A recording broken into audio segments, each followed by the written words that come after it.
Ética. Palavra bastante mencionada, mas pouco entendida. Nunca se falou tanto em ética. Mas será que a ética tem a ver somente com a vida pública? E nos afetos? Existe uma ética nos relacionamentos? Um comportamento ético nasce com o indivíduo ou vem de fora, com as regras da sociedade? O psicanalista Cláudio Cohen fala sobre essas questões. O eixo da minha fala vai ser tentar diferenciar o que é valor, o que é etiqueta, o que é moral, o que é ética e o que é atitude.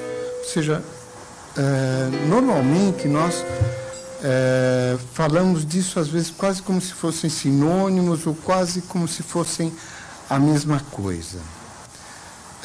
Eu estou colocando isto porque, na realidade,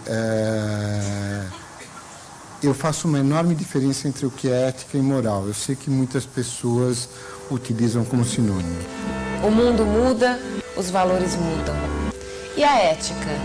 Como definir o certo e o errado, a ação justa e a injusta? A ética é a filosofia do comportamento, a busca por sentido e respostas para as nossas ações e para a vida em sociedade. Por isso, mais do que definir valores, a ética nasce da reflexão. Ética é aprender a lidar com o outro e com a nossa consciência.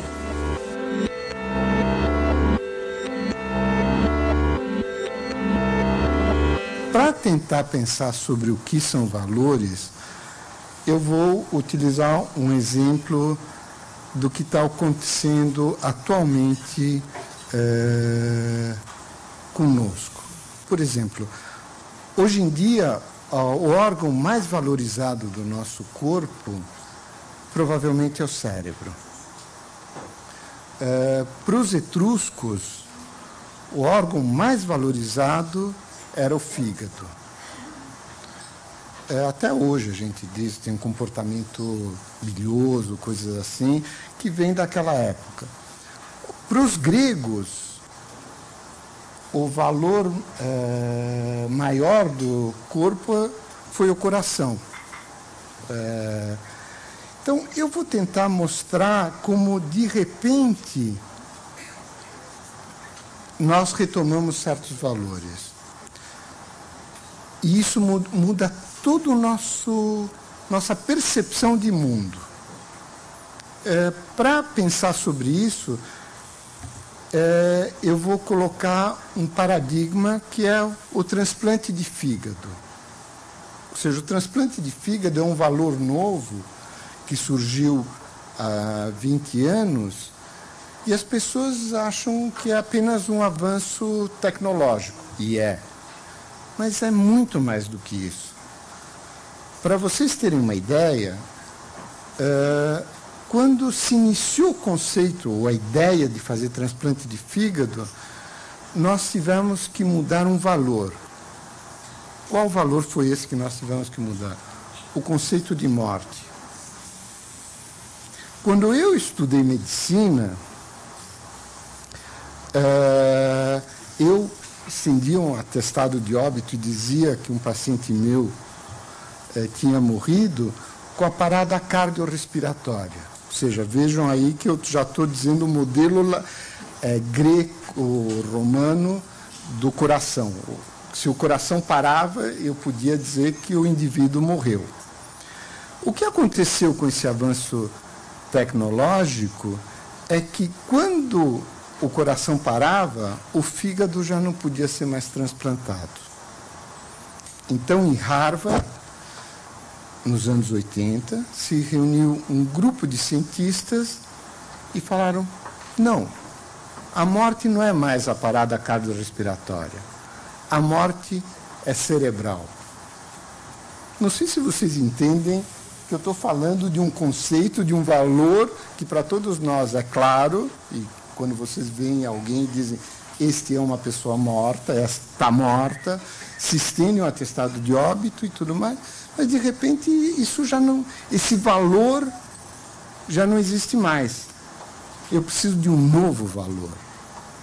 Então eu preciso um critério para dizer o que é a morte encefálica e a morte cerebral. Esse conceito é revolucionário e ainda não está aceito por toda a sociedade, por mais que até o Papa aceita que hoje em dia a pessoa está morta com a morte encefálica.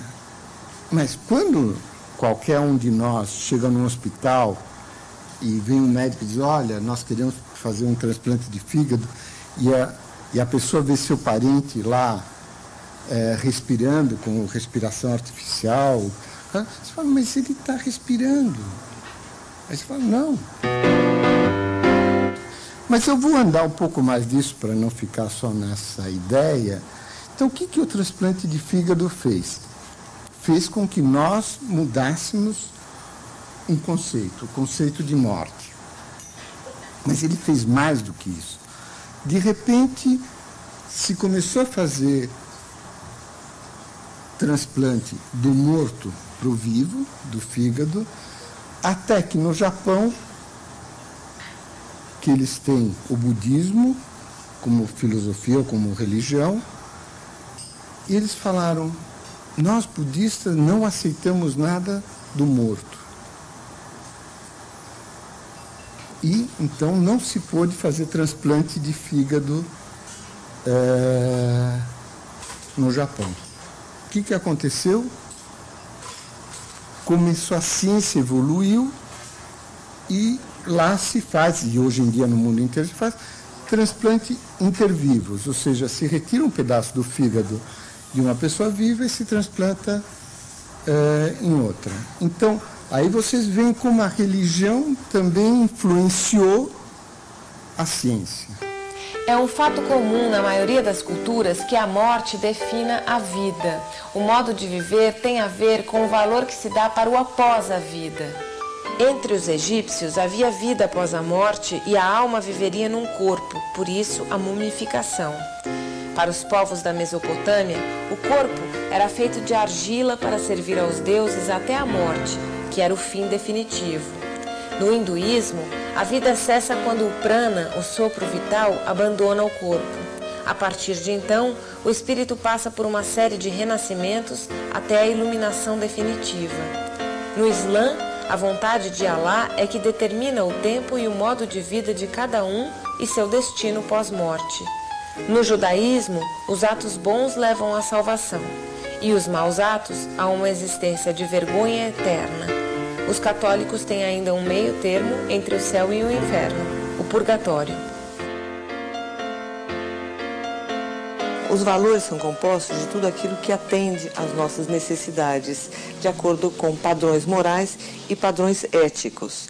A psicanálise não vai se ocupar destes padrões morais, somente naquilo que angustia o indivíduo, mas a psicanálise não vai traduzir, não vai transmitir valores morais. A questão dos valores morais diz muito mais respeito à religião. E é importante que se diga que uma certa religiosidade está sempre presente em cada um de nós. Acreditemos ou não, acreditemos ou não em Deus. Que Freud, ele se insurgiu muito contra a religião. E o que se tem visto é a importância do resgate do valor que tem a religião para os indivíduos naquilo que breca a onipotência do indivíduo. Né? Então, não se trata de acreditar na religião ou não acreditar na religião, e sim do valor que isso ocupa no imaginário e no psiquismo de cada indivíduo. Então, sejamos ou não religiosos, essa questão está sempre presente no imaginário dos indivíduos. Às vezes nós achamos que sabemos quais são os valores, e os valores eles não são eternos, eles vão mudando. Hoje em dia nós temos no outro extremo o valor do que é vida, né? Se célula-tronco é vida, se implantação de óvulos fecundados é vida ou não é vida, retira. Então, todos esses são valores novos. E aí é onde aqui a ética volta a ter uma enorme importância, né? Como é que cada um de nós vai lidar com esses novos valores? Não sei se vocês sabem, mas de 1700 até agora, até 2006, o prognóstico de vida do ser humano quase triplicou.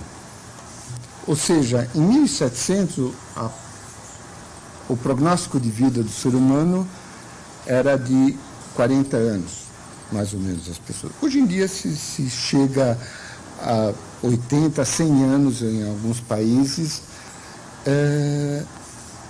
Ou seja, o que eu estou querendo dizer que o indivíduo, desde os 40 anos até os 100 anos, esses 60 anos novos, são todos de novos valores. A gente não sabia o que fazer com essas coisas. Uma pessoa com 100 anos, o que a gente faz? Interna, não interna, vai cuidar dos netos e os pais vão trabalhar. Então, como é que se lida com esses novos valores?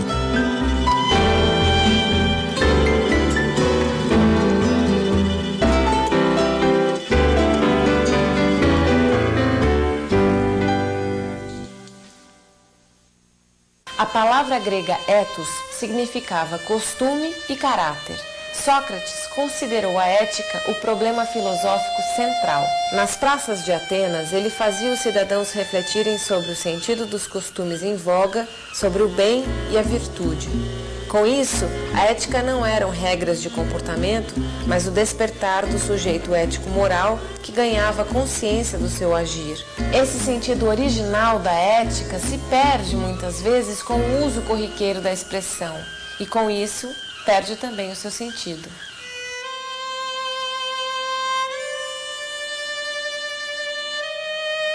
Eu sou professor na Faculdade de Medicina e muitos alunos, muitos médicos, né, acham que ser ético é cumprimentar o paciente quando eles encontram, falar boa tarde, boa noite, tudo bem, o senhor está bem, ou está bem vestido, né? Eles acham que isto é o ser ético, né? E isso é etiqueta, são normas de comportamento e nada mais do que isso. Importantíssimas, nós temos que cuidar, cada grupo de pessoas tem as suas etiquetas. Mas, além dessa questão da etiqueta, eu queria fazer uma outra diferenciação, que etiqueta é o rótulo. Todas as nossas roupas têm etiquetas. Então, a etiqueta serve para rotular alguma coisa.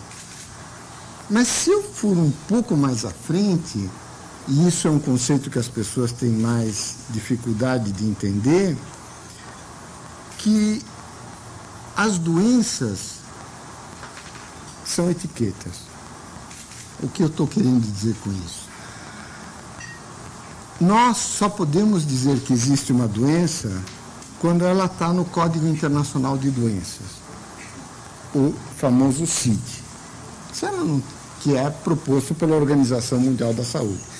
Se essa doença, ou aquilo que a gente considera enquanto doença, não tiver no CID, nós não podemos dizer é uma doença. Então, o CID, o Código Internacional de Doenças, rotula a cada 10 anos as doenças. Nós já estamos no CID 10. Eu vou dar um exemplo do que eu estou querendo dizer com isso. No CID 9, no Código Internacional de Doenças número 9, o homossexualismo era uma doença. Então, qualquer médico que olhasse para um homossexual falava, você é um doente. E não podia sair disso. Se ele achava que não era doente, já ia ser criticado pelos pares, né? Com toda a pressão e o desenvolvimento social, no CID 10, o homossexualismo deixou de ser doença. E aí? O homossexualismo é doença ou não é doença? Agora, eu, enquanto médico, jamais poderei dizer que um homossexual é doente, se eu tiver pelo CID. Então, é isso que eu quero que vocês vão percebendo, como esses rótulos ou as doenças, elas podem ir variando.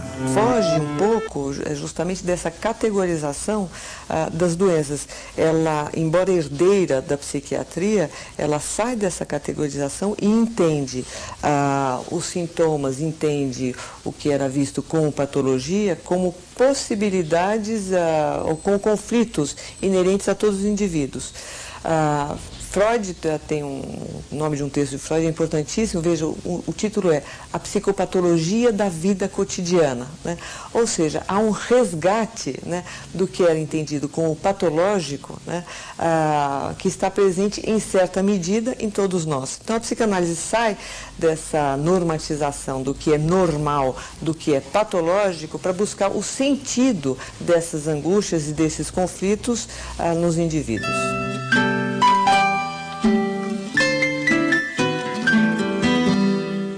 Aí eu chego na questão da moral e da ética, que é uma diferenciação. Muitas pessoas tendem a falar que ética vem de ethos do grego e moral vem do mores do latim, e que seriam costumes apenas, e são sinônimos. Não é a minha compreensão, e de muitas outras pessoas, mas a diferença dessa compreensão que eu dou da moral para a ética, ela está articulada na psicanálise. Então eu acho que aí já vem uma novidade.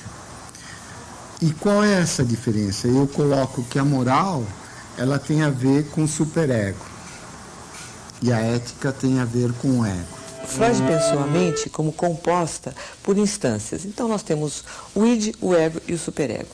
O id seriam esses impulsos de vida, impulsos de morte. O ego é um conjunto de funções. No ego é que nós vivemos as angústias, no ego que nós vivemos os nossos conflitos, pensamentos, sentimentos, tudo isso seriam capacidades egóicas. E o ego está sempre no meio das exigências do id, das exigências do superego e das pressões da cultura. O superego é aquela instância crítica, aquela instância moral que todos nós temos internalizados, são as leis internalizadas.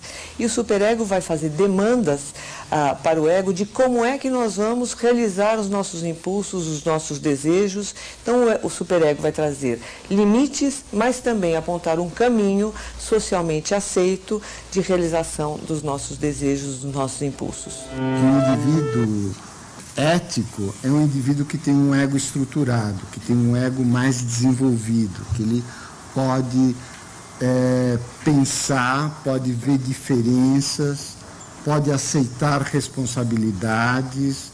Isso tudo são funções egóicas, não são superegóicas, porque isso tudo está dentro de mim. A moral, ela é superegóica, ela vem de fora para dentro. Na moral, pelo menos nessa compreensão psicanalítica que eu tento articular a moral e a ética com a psicanálise, a moral ela vem de fora. Ou seja, eu sou obrigado a respeitar o tal comportamento. Se eu não fizer isso, eu vou receber um castigo. Na ética, eu não recebo castigo. No máximo, posso sentir culpa pelo que eu faço. Mas é um raciocínio meu comigo mesmo. É uma possibilidade de estar pensando em conflito. Ou seja, entre o que a minha razão pensa, o que minhas emoções do coração vêm, e eu pode estar divergindo, isso aí tudo é ética. Na moral, eu sempre vou ter a imposição, eu não posso matar. Mas e se eu quiser matar? Peraí. Então, aí você vai ter que discutir. Você pode matar se o Brasil entrar em guerra com o Haiti. Aí eu sou obrigado a matar. Aí o Estado me manda fazer isso. E como é que eu lido com isso? Eu diria, mas se o ser humano não mata, como é que ele de repente vai na guerra e mata? Então, aí vem a nova questão. Então, quer dizer que esse componente meu está dentro de mim. Por isso que eu pego as questões da psicanálise. E por que está dentro de mim? Bom, está dentro de mim porque, como Freud colocou, o ser humano nasce um ser perverso polimorfo. Está tudo dentro dele. Eu achei muito interessante a sua distinção entre ética e moral, mas eu queria colocar um ponto. Será que o desenvolvimento egóico não acaba tendo um impacto no social, na sociedade, a ponto de afetar a moral, segundo a sua definição, a ponto de afetar as imposições do superego? Então, se cada indivíduo tem o seu desenvolvimento egóico e digamos que ele siga mais ou menos uma linha, será que isso não acaba alimentando aquilo que você definiu como superego? E aí, nesse sentido, a ética ficaria igual à moral? Eu acho sua observação muito interessante. Concordo em parte com ela. Eu acho que a moral ela vai mudando. Portanto, o desenvolvimento egóico é fundamental para que mude a moral. Eu vou dar um exemplo. Eu sou membro da Câmara Técnica da CONAD, do Conselho Nacional Antidrogas. E no Acre tem uma religião que é do Santo Daime. Essa religião do Santo Daime, eles fazem uso da ayahuasca nos rituais religiosos. E o que acontecia? Então, a Comissão Nacional Antidroga, eu estou tentando dizer como um desenvolvimento egóico pode mudar uma moral, né? Então, o que acontecia? O pessoal da CONAD, da Comissão Nacional Antidrogas, tinha uma forte influência de todos os pesquisadores de drogas, todos os cientistas que pesquisam drogas, para dizer, isto não pode ser. Imagina droga livre. O governo não pode permitir isso. Não pode. Essa religião tem que ser banida. Ou, pelo menos, essa parte do ritual nós vamos banir. Se fossem os muçulmanos com os católicos, baniriam quando o padre toma o vinho, né? Mas aqui nós estamos falando do Santo Daime para o uso religioso. O que a gente começou a discutir é a questão ética disso. Será que o maior valor, e aí volta a questão do valor, será que o maior valor é o que os cientistas dizem a respeito da ayahuasca, que é uma droga, portanto ela tem que ser banida? Ou será que nós temos que respeitar as diferenças, e isso é uma questão ética? E que a religião deles deve ser respeitada por mim? Então, o maior valor é a religião. E nisso eu me apoio para dizer que a nossa Constituição diz que no Brasil as religiões têm liberdade. Então, qual vai ser o maior valor que eu vou utilizar? Os dos cientistas contra tóxicos ou dos religiosos? Eu optei por pela questão dos religiosos. E vai sair, o governo aceitou essa postura, é uma postura nova. O governo aceitando vai criar uma lei. Essa lei vai ser a nossa moral. Você entendeu? Eu acho que é isso que permite um movimento.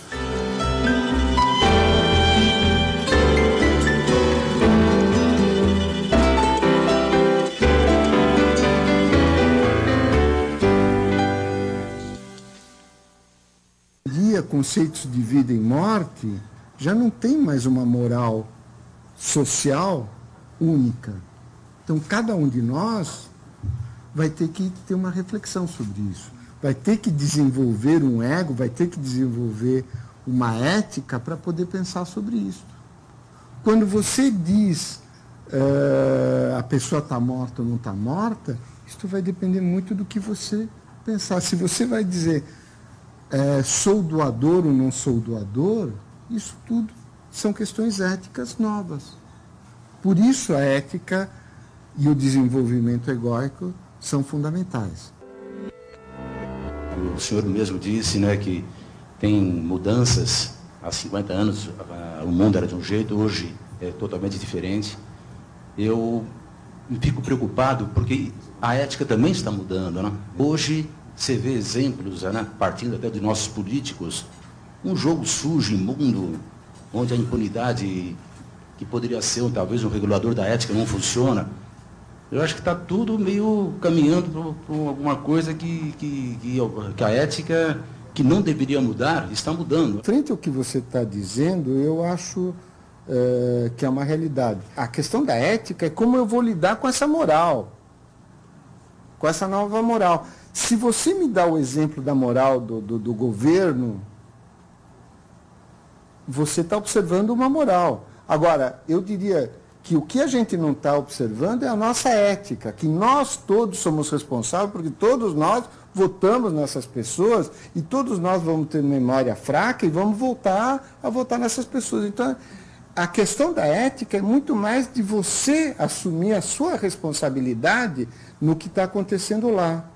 E não simplesmente reclamar de lá como se você não tivesse nenhuma participação nisso. Isto é a ética que difere da moral. Eu observo essa moral, não gosto dessa moral, mas, no entanto, eu fico... Que horror que eu vejo no Jornal Nacional. Mas acabou aí, depois eu vou dormir e acabou. Num tempo em que temos que construir nossa identidade, é preciso buscar também um sentido interior das nossas atitudes. O ser humano se equilibra entre desejos e interdições na relação com o outro.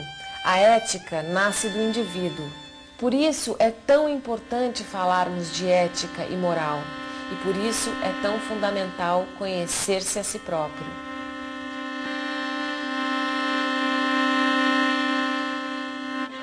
Normalmente o Édipo ele é reduzido num chavão, né, da ideia de ter relações com a mãe ou com o pai, com um dos pais, né?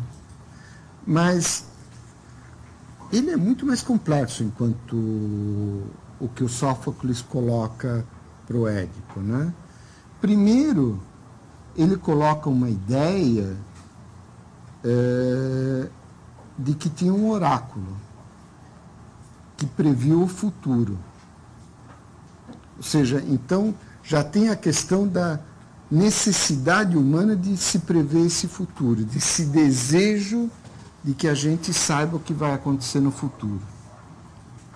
E o que esse oráculo prediz? Prediz que vai nascer uma criança que vai matar o pai e vai se relacionar com a mãe, vai casar com a mãe.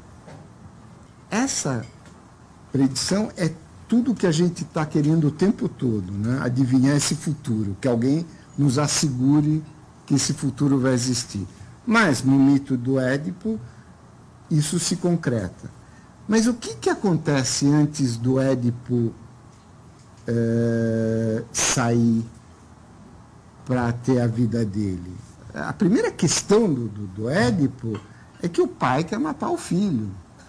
Não é a inversa. A inversa é na reedição dessa situação. Então, o primeiro desejo foi que o pai mandou que se matasse o Édipo. E a mãe? O que fez a mãe? A mãe não enfrentou o pai para dizer que não queria que o filho fosse morto. Ela fez um acordo aí, né? Que isso a gente vê às vezes nas famílias incestuosas.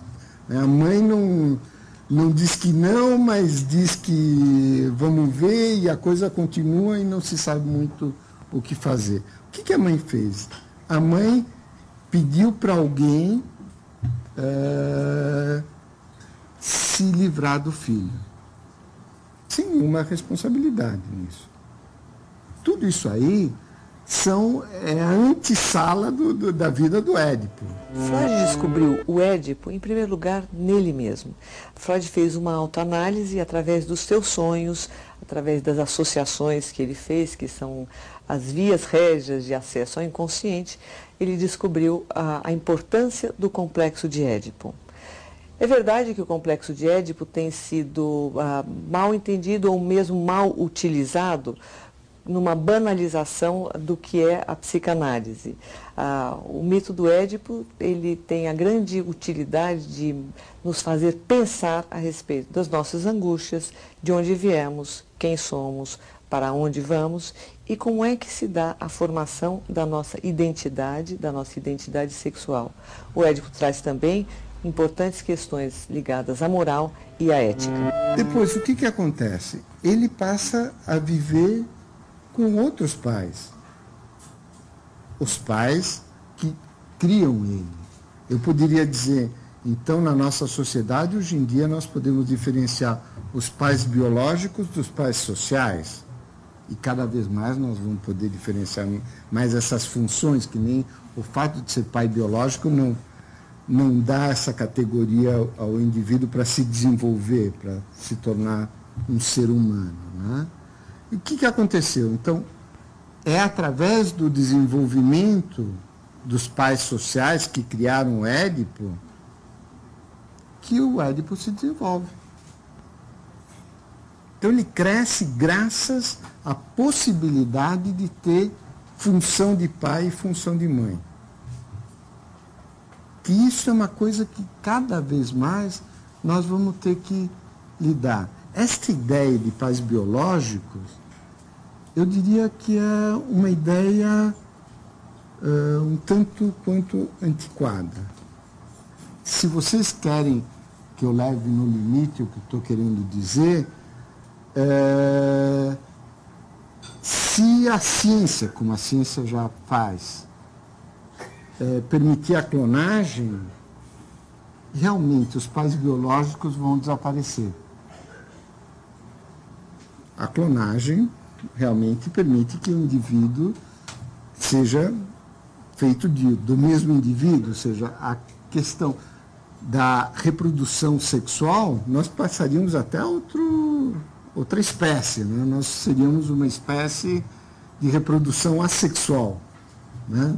Isso é hipotético, né? Estou exagerando, né? Mas sim passa cada vez a ter maior valor a função de pais sociais, que são esses que permitem desenvolver, que permitiram que o Édipo se desenvolvesse. E eu acho que o resto é a parte mais conhecida do mito, que ele se encontra com o pai, mata.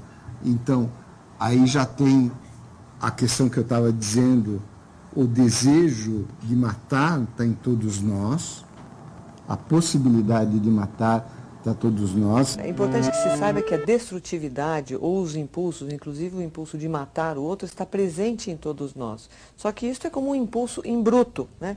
E que o nosso desenvolvimento e mesmo os valores morais, o nosso superego, vai auxiliar para que nós desenvolvamos um comportamento ético de respeito ao outro, que possamos ver o outro não como uma coisa ou como um objeto puro de satisfação dos nossos impulsos, mas como um outro igual a nós mesmos, ao mesmo tempo que diferente de nós mesmos. Me chama muita atenção quando você frisa bastante a questão do Édipo, né, que seria essa ambivalência que nos constitui, né, tanto de amor quanto de ódio, de impulso de vida e impulso de morte, e que na hora do aperto, né, de repente, as questões da ética aí são subvertidas, né, e a gente se apega talvez a discursos, ideologias ou desculpas morais, né? Então, em nome de determinada ideologia, o indivíduo acaba matando, em nome de mas que, na verdade, não faz parte daquilo que nos torna mais humanos, né? Que é justamente essa parte ética que você trouxe tão bem, né?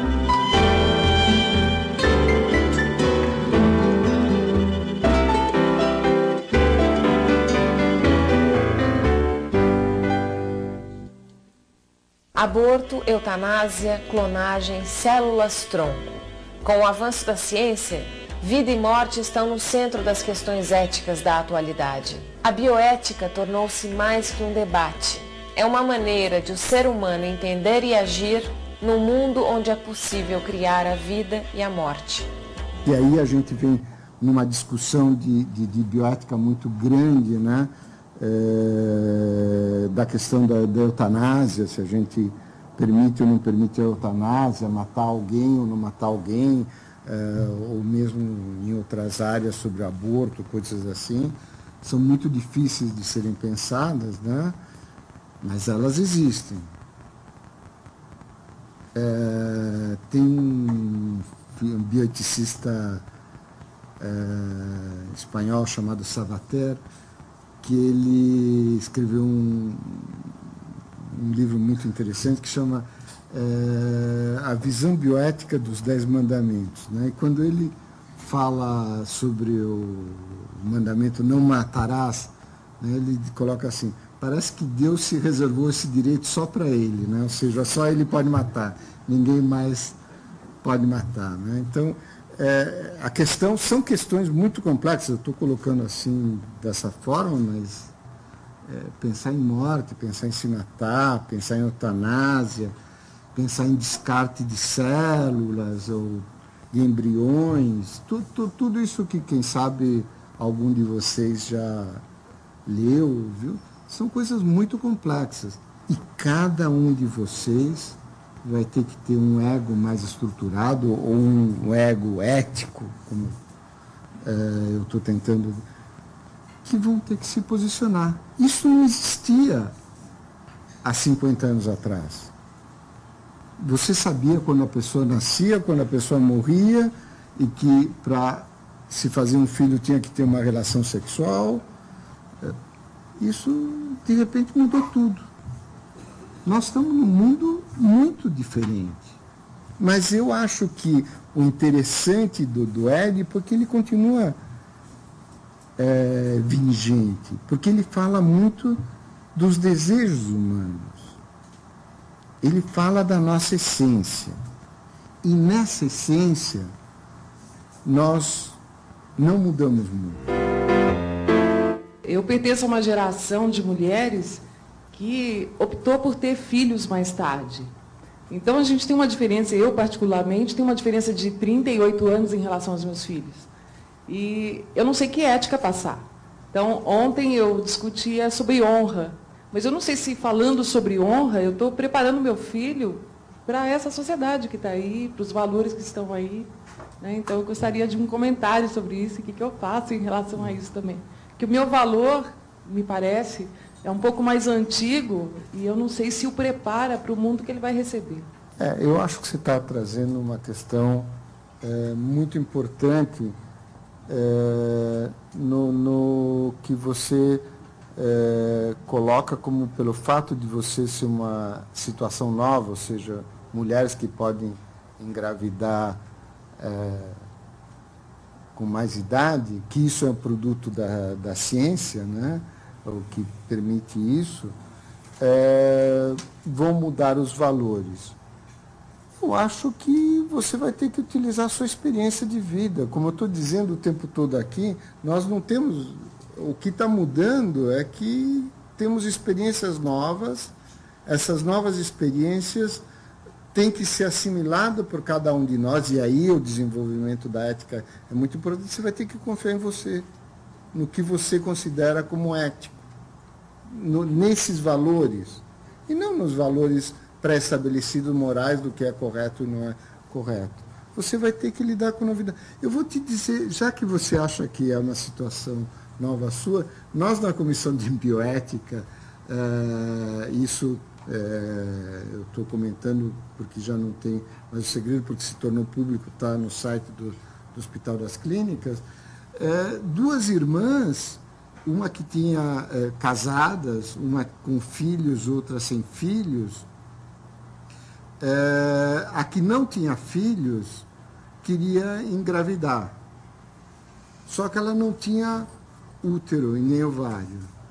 O que ela pediu para a Comissão de Ética? Se podia pegar um óvulo da irmã, fecundar com o espermatozoide do marido, implantar esse óvulo na irmã, que já tinha 2 filhos com outro marido não, com o verdadeiro marido, com o marido, né? Depois fazer a gestação, e como eu estava dizendo que hoje em dia a questão é muito mais da função do que o biológico, e desse essa criança que fosse nascer para a irmã, para ser criada com o marido e com o doador do espermatozoide, né? Isso é um conflito novo, nunca existiu na humanidade uma possibilidade dessas. A irmã que deu o óvulo, além de tia, vai ser mãe biológica, as filhas dela vão ser meio-irmãs da outra. A herança, como é que vai ficar? Ela tem direito à herança de qual das duas famílias? Sabe, são questões... Pós-modernas. Eu diria, não são pós-modernas, são atuais. Sim, mas do que a gente vive, né? Essa pós-modernidade que é sabe, é uma comissão de bioética que tem que pensar sobre isso, que pode, seguramente não vai estar de acordo com toda a sociedade. Também não há consenso na comissão de bioética. Somos 20 pessoas lá, tem padre, tem advogado, tem psicólogo, tem médico, tem representante da sociedade, tem enfermeira. Quer dizer, a comissão não é só um grupo assim dos eleitos por Deus, né? São seres humanos que estão lá e não entram num acordo absoluto assim, não. E a questão fica, qual é o sentido, né, que as pessoas vão dar para todas essas evoluções tecnológicas que nós estamos podendo também nos beneficiar, né? Mas qual é o sentido que isso vai ter socialmente e mais, qual é o sentido que isso vai ter para aquela família, né, dentro da dinâmica daquela família? E como essas pessoas precisam ser preparadas para se responsabilizarem pelas escolhas que estão podendo fazer. Quer dizer, hoje em dia nós temos um mundo, para alguns, né, mas um mundo que nos possibilita várias escolhas. Agora, a questão ética é justamente o responsabilizar-se por essas escolhas, né? Então, até que ponto podemos fazer tudo, né? Isso sempre vai ter um preço, né? Sempre vai ter um preço, sempre a gente vai precisar pensar qual é a estruturação que essas famílias vão se dar, né? E qual é o sentido, como a gente estava falando da outra vez, o sentido da sexualidade, o sentido que se dá às diferenças e quais são os sentidos que vamos atribuir agora a todas essas modificações que nós estamos vivendo e tendo que nos responsabilizar. Eu vou, dentro daquela discussão, quando surgiu essa discussão, surgiu uma tentativa de um modelo para a gente pensar sobre isso. E uma das pessoas disse assim, mas hoje em dia todas as pessoas jovens que têm filho, os dois trabalham, outra coisa, acabam sendo criados pela avó. Então a avó passa a ter a função mais de mãe, que está evoluindo, essa mãe que trabalha, que não está tanto, que é. Essas funções são uma coisa nova, o que a gente faz com isso? Nós não estaríamos abordando uma palavra, um conceito extremamente importante, quando se fala ética e moral. Eu acho que o correto seria dizer ética, moral e ciência, visto que a ciência tem feito nos pensar de uma maneira diferente. Eu sempre acrescento ética, moral e ciência. E isso vai ser daqui para o sempre, para todo sempre. O senhor concorda, discorda? Eu entendo, pelo menos, que a ciência em si, ela não é ética nem antiética. Ela é a ética, é a procura do conhecimento. A utilização da ciência é que pode ser ética ou antiética. Ou seja, eu poder clonar o ser humano não é ético nem antiético, é apenas uma técnica. E é uma técnica aparentemente não tão complexa. Eu acho errado a clonagem, acho certa a clonagem, eu sou um cientista mais sem parâmetros, mais aberto, eu sou um cientista mais... Mas os gêmeos univitelinos são clones.